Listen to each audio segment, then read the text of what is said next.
Hey guys, Mr. B XRP here, and welcome back. Today is August 4th of 2020, and I want to roll right into this. I want to talk about the Q2 markets report that came out from Ripple yesterday, and let's just get rolling. Let's look at the market real quick. So the market cap is at just about 345 billion.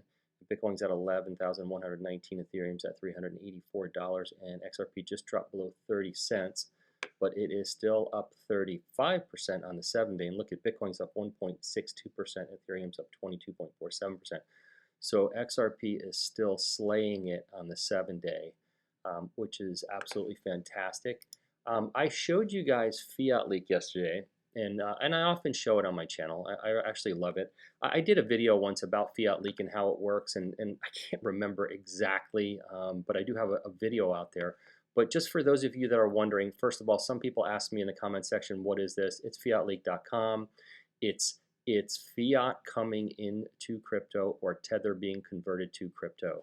And when every one of these is an order, and it takes 10 seconds from the time it leaves the country till the time it leaves down here where the flag of the country is till it lands at the country. So when you see them move faster, the reason why some of the orders move faster is because the entire order needs to arrive within 10 seconds, and the bigger the order, the faster it has to move. So from the time it leaves the flag, it has to land in the country in 10 seconds. So when you see them zip by, it's because it was a bigger order and it has to land, it has to arrive faster because there's a lot more to follow. So anyway, I just wanted to explain that. I do have a video about it for those that are interested. It is a real thing. People thought it was a gimmick in the beginning, but this is the real thing, and we've noticed it's kind of a leading indicator. We tend to find that whatever the prices are here on Fiat Leak, we typically will see show up on CoinMarketCap or CoinPaprika shortly after. That's not 100%, but most of the time I see that. And one of the things though is SBI in Japan is not plugged into the system. So I forget how many exchanges they have plugged into the system, but it's a lot. And I probably need to do an update on their numbers. And if they're listening to me, they can send me a direct email because they're fantastic people. I've talked to them quite a bit. All right, so I noticed this. This was posted on Twitter. It was from CoinMarketCap, and they were talking about the top 10 gainers of the week. And there's all of these assets that I've never even heard of. And the reason why I wanted to show this to you is it's a great reminder of as this market, and look, I asked yesterday the question, are we in a bull run? And I think the consensus is we're in a bull market. We're not necessarily in a bull run, but we're in a bull market that may turn into a serious bull run, but we'll have to wait and see. But my point is, a lot of people are burnt out over time and not getting their family and friends, the advice they might need when they want to get into this space. And what I would recommend everybody do is take a deep breath, try and recharge your batteries, because people are going to need your help. I mean, they're not going to know what to do. You're not going to want to get invested in a bunch of this junk. And I'm not saying all this is junk, but I don't know what it is. And they're going to need some assistance, and you can save them a lot of trouble. And I know some people are like, I'm not saving them anything. I've been here for 3 years, 4 years, 5 years, and they're on their own. Listen, you know what? If they're your family and friends, you're going to want to help them. So be ready to help them because they're going to be in need of help before you know it, okay? So just a FYI on that. All right, and my screen is kind of a little bit weird today. I didn't frame it out right, but Ripple put out its Q2 report yesterday, its markets report. Everyone should read it. It's on Twitter, and you guys can find it there. And the big thing that everyone's talking about is the following. Let's see here. Okay, the big thing everyone's talking about is this right here. A healthy, orderly XRP market is required to minimize cost and risk for customers. Okay, and Ripple plays a responsible role in the liquidity process as far more financial institutions leverage RippleNet's ODL service, more liquidity is added into the XRP market. That said, Ripple has been a buyer in the secondary market and may continue to undertake purchases in the future at market prices. All right, so listen, full disclaimer, guys. I'm a real estate broker. I'm not your financial advisor, okay? I am not an expert on markets and how these things work. I'm the guy with common sense, and I think the people that listen to my channel know that I try to kind of take things, look at them from a common sense standpoint, make sense of them, and move about our day, okay? So I'm about to do that. I'm about to give you my opinion and common sense, okay? So let's go back. A healthy, orderly XRP market is required to minimize cost and risk for customers. Well, what's risk for customers? Risk for customers is if they hold XRP and the price doesn't stay stable, okay? That's what risk to customers is to me. So I'm not saying this is a bad thing. This is a good thing that I'm about to say, and I'm not saying it's right. I'm just saying it's my opinion. I believe that it's obvious to me, common sense tells me that Ripple buys XRP in the secondary market, not because they need XRP, guys. They've got almost 50 billion XRP. Now, I think that they realize XRP is their greatest asset. I think they realize that XRP is going to be more valuable than anything the company is doing in the way of building rails. I do think that they value XRP, but they don't need any more XRP. They're good. They're loaded. I believe that this is to control the value from fluctuating and keep that tight trading range. I think that they're proving to their customers that when XRP reaches a price, that their bigger customers can really start moving significant sizes of transfers, of money transfers, that they're not going to be at risk that the price is going to fluctuate massively, okay? So better they prove it at the 30-cent level than at the $30 level or the $50 level or the $100 level. I don't know what that number is. Now we know, I'm going to go back to David Schwartz. David Schwartz said, he's famously said that XRP needs to be at a higher price because at a higher price, people will have to buy and sell less of it to move money. So he has said it very clearly. Also, he said to me in Singapore, face-to-face, nose-to-nose, toes-to-toes, and I've said this before, and for the people that are new to my channel, I had a conversation with David Schwartz and talked about a lot of things, and one of the things I asked him about was I asked him about the thought that the price is going to move up slow and steady over a long period of time, and that's how the price of XRP is going to rise.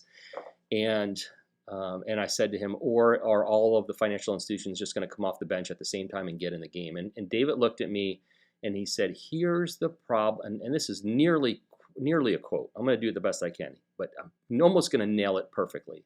And by the way, it was a long trip to Singapore and I was wiped out. But he said to me, the problem with slow and steady is when investors see the price move up slow and steady, they're going to jump in and buy it up, and it won't stay slow and steady for long. Now, not an exact quote, but pretty darn close, okay? So I think this is fantastic. I think now, some of you are going to say, well, wait a second, they can't, well, people, first of all, people have been saying that Ripple has been controlling the price of XRP for years, and they've been under attack, okay? And the truth is, in some regards, they do have an effect on the value, on controlling the fluctuation of the value by buying up XRP. Now, people will say, wait, that's got to be illegal. That's illegal. They can't do that. Well, apparently it's not. If they're buying up on the secondary market, right, to minimize cost and risk for customers, what they're doing is perfectly legal. So for those of you that think it's illegal, it's obviously not. They're doing it for good reason. And apparently it's okay. So listen, I wanted to share my opinion about this. I think it's a good thing. I think we're all, here's the beauty of it, right? Here's what I love about it, is we're all in, most of us are in this game for, some people are in this for $5 XRP, some 10, some 20, some say they're holding till 50, some say they're holding to 100, whatever your number is. How happy are you going to be if at the 20 or the 50 or the $100 level, Ripple is still buying XRP in the secondary market to stabilize the price so that it doesn't fluctuate once it's reached that ideal price? I mean, there must be an ideal price of XRP for them to start moving money. We don't know what that number is. I mean, that's the missing variable in the ODL presentation that we don't know. We don't know the missing variable of what that price of XRP needs to be for them to service all their customers. That's what we're missing. And there's a number, guys. There has to be a number. So maybe when they hit that number, maybe when XRP hits that number, it'll stabilize, and which will be fantastic, because then you won't, we might not have to worry about dumping a bunch because the price is going to tank down. All of this is my opinion. All of this is my speculation. I have no idea. I just want you to know I'm willing to stick my neck out and share with you guys my thoughts and what I think in a common sense approach. Let me know in the comment section below what you guys think. What do you think about Ripple buying XRP in the secondary market? Do you think it's a good thing? Do you think it's a bad thing? And why do you think they're doing it? And what do you think it's going to do for us in the future? I want to know your opinions, because you guys matter, because there's a lot of smart people out there. I learn a lot from you guys each and every day. I promise you that 100%, which brings me to the next thing. I was taking shots at that Christopher Green yesterday, right? Because I just think he's just goofing on XRP. And turns out someone had sent me, it might have been Rob Licker actually. Rob Licker sent me this video of Christopher Green talking about XRP. This guy's smart. He's really smart. I mean, he's a smart guy, and he used to be a trader. I don't think at Merrill Lynch, or I'm not sure where. But smart guy. I think he's being goofy in his videos. I think he's just trying to get views. He's got like 600,000 subscribers on YouTube. So he's just being goofy, trying to appeal to the millennials. But he is a smart guy. And you know what? I think he does like XRP. I do think he believes in XRP. So heads up. I think this guy is the real deal. You might want to check out this video he put out on July 29th about XRP. I think it was kind of interesting. So check it out. I'm not looking here to pump up Christopher Green, but I do want to say I might have had him wrong, and he might be the real deal. Man, my screen is so bad here. This is iTrustCapital, guys. I've been telling you guys that I was going to open up an iTrustCapital account. I did. It got funded yesterday, and I bought XRP, 100% of what I funded in my IRA account. So it's a good feeling that I have it locked away. It's tax-free. What's neat is I'm not going to trade, but if you're a trader, you could trade within their system from Bitcoin to XRP to gold to Ethereum. You can trade back and forth tax-free. Very cool. If you're looking to get involved, here's the other thing that was surprising to me that I think you guys would be interested in. You only need $1,000 to open up an account. It's nothing. $1,000. It's very inexpensive. So if you want to get some XRP or some digital assets and protect them against you so that you don't sell them too soon, which I think is something that everybody should probably do. I mean, remember Greg, who sold all his Bitcoin? I forget what it was. He sold it at $3 or something. I forget the quote. It's like the most famous quote out there. He sold all of his Bitcoin at like $3 or something because he bought them at 80 cents, or I forget what it is. But anyway, let's not be a Greg. I wanted to bring that up. If you're interested in Nitrous Capital, I have a link in the description of this video. And I have other links too. Please support the channel by using my links. Last thing I want to tell you guys, this was from Billionaire Mindset. Stop whining, start grinding, stop wishing, start working, stop thinking, start acting, stop blaming, start owning, stop dying, start living. Guys, life is not a dress rehearsal. This is it, okay? This is it. This is the real show, and you're going to be dead a long time, okay? So taking that into consideration, whatever you're waiting for in life, stop waiting. It doesn't mean you don't be conservative, you don't plan for your future. Live your life. If you want to start a business, start that business. Get involved. Do something. Do the things that you dream about doing, because the future is not guaranteed. I'm 52 years old, and I've got friends that I've grown up with, and my best friend, and so many people around me that didn't make it. They didn't make it to 50, okay? You're not guaranteed anything in life. So get out there and make the best of it. I mean, when I started this YouTube channel, I had no interest in a YouTube channel. And the digital asset investor said, you need to do this. You need to go out there and you need to do this. People want to hear from you. And I did this, and it's totally outside my comfort zone, but I do it. I do enjoy it. But I'm telling you guys, if there's anything that you're waiting to do or wanting to do, the thing that you need to do is just get started. And that's what winners do. They get started. And just so you know, the home run king is also the strikeout king, right?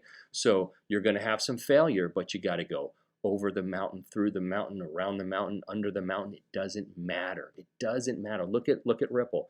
They dialed back the treasury payments. They went back to the small to medium payments because they knew it was going to be better to do it that way now before they can get back to the bigger payments It's how you get successful in life. Sometimes you have to change your plan.